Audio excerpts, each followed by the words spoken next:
Welcome. Preventing back injuries is a major workplace safety challenge. According to the Bureau of Labor Statistics, more than 1 million workers suffer back injuries each year, and back injuries account for 1 of every 5 workplace injuries or illnesses. A good deal of those injuries could have been prevented by educating workers, following safe work practices, and using manual equipment when needed. Ready, set, lift. Using the Hydra 2 and safe lifting. If you've ever suffered a back injury, aching knees, or muscle strain, you are well aware of the hazards of improperly lifting, carrying, and moving materials. We've all done it, rushing for whatever reason to get a task done, reaching for something on a shelf, retrieving a heavy package out of our car, or rearranging furniture. In those moments, we make a split-second decision.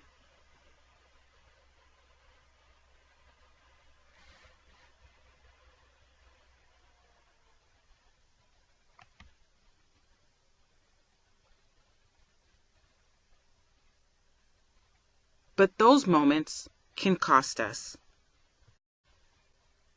You might be wondering, how can I prevent injuries when lifting?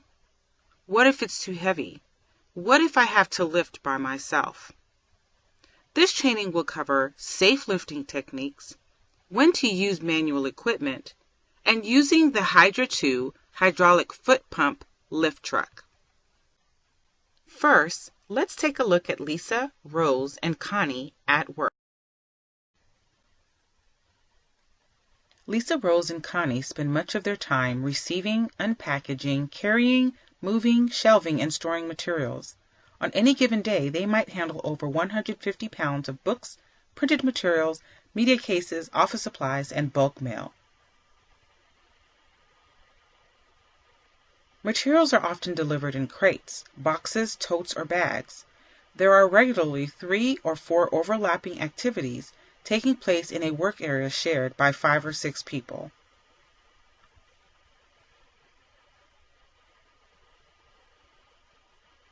Although she is a very focused and productive worker, Lisa tends to act before surveying her work area. She is often stepping over bags, boxes, and miscellaneous items to move materials from one area to the other.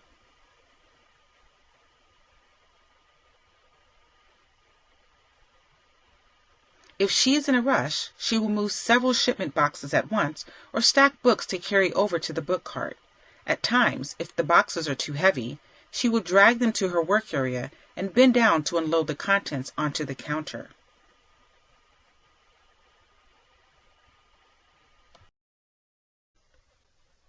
As support to the staff, Rose regularly works on a variety of tasks, including sorting and repacking materials to be mailed. She usually works alone and has made a habit of finding shortcuts to lifting heavy items, like using her office chair to move materials. Rose has complained of back pain, and although she has been given training, still continues to do things Rosie's way. As a supervisor and safety rep, Connie has the tremendous task of training and monitoring the safety practices of her staff. Connie limits her advice to safety posters in the work area. She has been overheard commenting to others that she doesn't know how to use the manual lift truck and finds it a bit intimidating. Take a few minutes to check what you know about properly lifting material.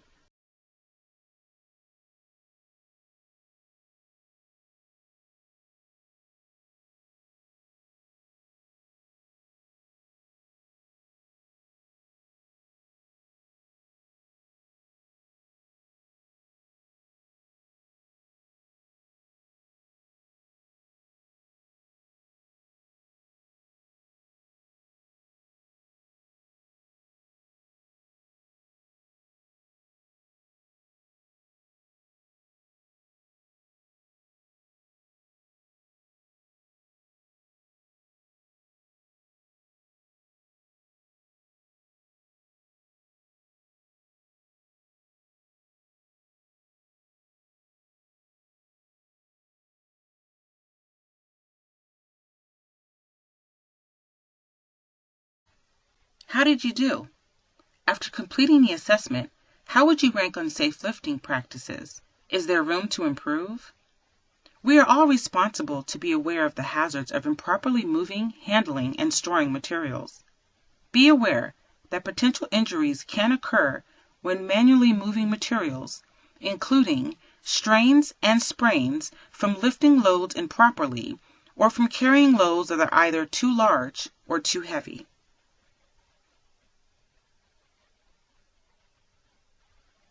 In the modules ahead, we will begin by reviewing the steps to proper lifting as well as a variety of manual equipment used for lifting and transporting.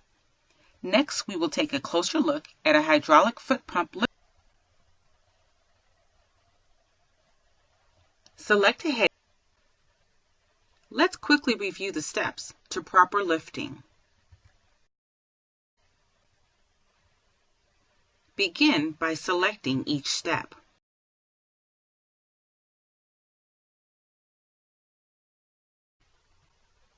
In this section, we will discuss the different types of manual equipment used to aid in lifting and transporting materials.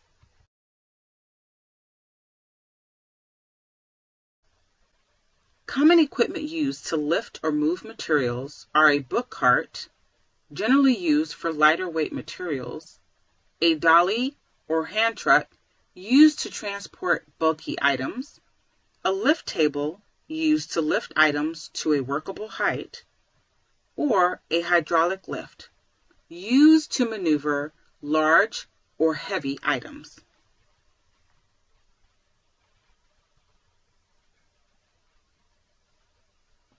Some precautions you should take when moving materials manually. Inspect your surroundings. Are there any barriers, obstacles, or trip hazards in the work area? Who's in your work area? Are your colleagues aware of what you are doing? Assess your load. Is it so? After you've taken a moment to read the following scenarios, select each scenario to find the best manual equipment to use.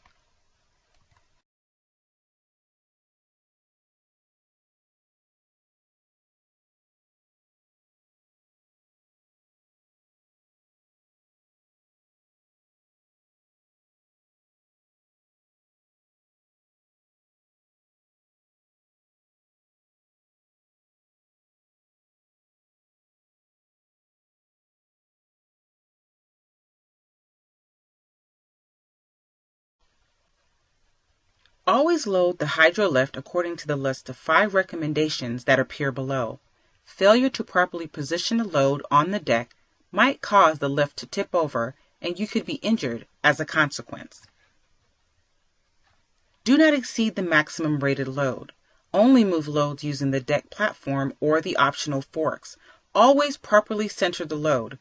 Do not handle off-center loads or loads that cannot be centered. The Hydra 2 model has only 2 wheels and thus operates like a dolly. It must be tilted towards the operator in order to drive it from one location to another. After loading the deck of a Hydra 2, verify that you will be able to control the loaded lifter by tilting it into the drivable position. If the weight is too much for you to safely control, do not use the Hydra 2 to transport the load. For a brief video on the Hydra 2 lift, click the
Using your foot, raise the deck by pressing the hydraulic pedal several times. The deck should maintain elevation after the pedal is released.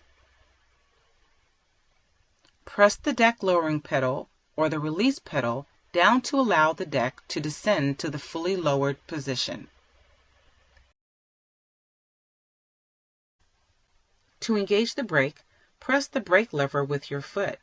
To disengage the brake, lift the brake lever. Or, to engage the brake, step directly on the brake assembly.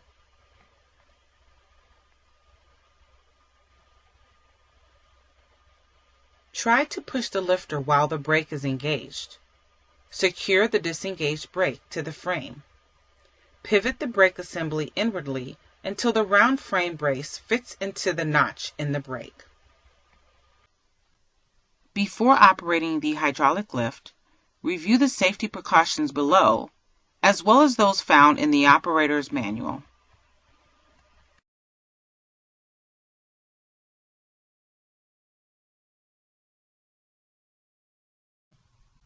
Lisa, Rose, and Connie have recently completed training on safe lifting, including proper technique, use of manual equipment, and operating the Hydra 2 lift.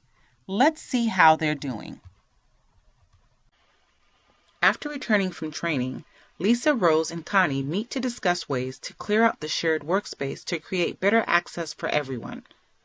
Their first step is to remove any barriers or clutter from the floors and surfaces.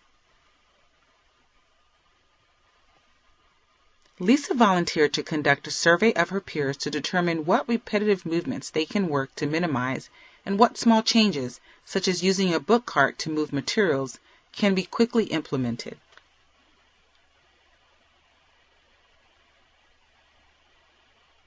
Rose has had a change of heart. After seeing how different types of equipment can be used to help her work safer and reduce her back pain, Rose has recommitted herself to actively following safe lifting techniques. She has also agreed to coach her coworkers on how they can use smart lifting practices. Connie feels more confident about using the hydraulic lift. Now that she understands the benefits of the lift, positioning awkward or heavy loads in the power zone for easy access, she is eager to train her staff on ways to lift and reposition boxes, totes, crates, and other bulky items.